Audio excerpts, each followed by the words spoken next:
Hello class. Today I'm going to explain to you the process changing a flat tire. There's a few crucial items that you need. One is a jack stand, two is a lug nut wrench, and three is a spare tire. There's a few optional items that I like to have. A flashlight if it's dark outside, a tarp so you don't lose any of your parts, heavy duty mechanic gloves so you don't pinch a finger or cut yourself while changing the flat tire. And I like to have tire blocks so your car doesn't roll one way or the other if you're on an incline or a decline on the freeway. So you're going to find a safe spot to pull over. If you're on the freeway, it's going to be the next exit or over to your right. Once you pull over, you're going to turn on your hazard lights. And once you turn on your hazard lights, you're going to get the jack, the wrench, and a spare tire from the trunk of your car and bring them over to where the tire that is flat is at.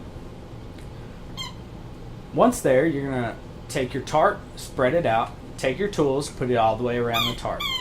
And you're going to use the wrench to loosen the lug nuts. You might have to remove a hubcap, but don't remove the lug nuts completely. Just simply loosen them by turning them counterclockwise 1 or 2 times. After that is all done with all your lug nuts on the flat tire, you're going to use your jack in the designated jack location, which is in your owner's manual, to lift your car about 5 to 6 inches off the ground. This should be suffice to get the flat tire off your car and put the new one on. From here, you're going to use the lug nut wrench to remove the lug nuts and pull the tire off the car.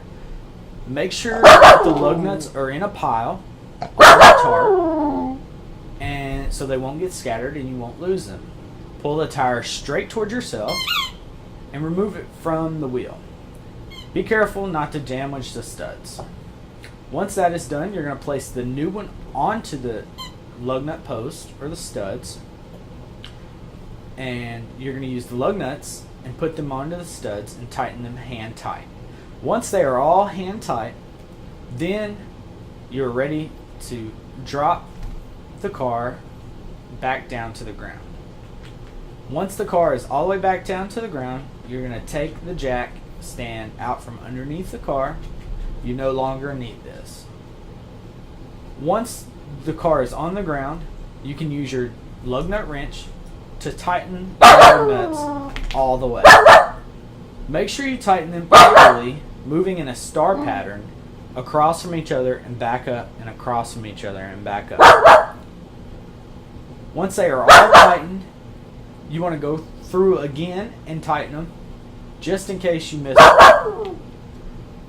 Once the new tire is put back on, you want to put your flat tire back in where you got your new tire from and your tools back in your trunk. Remember, don't leave anything behind because you might need it for the next time. Thank you, and this is how you change a flat tire.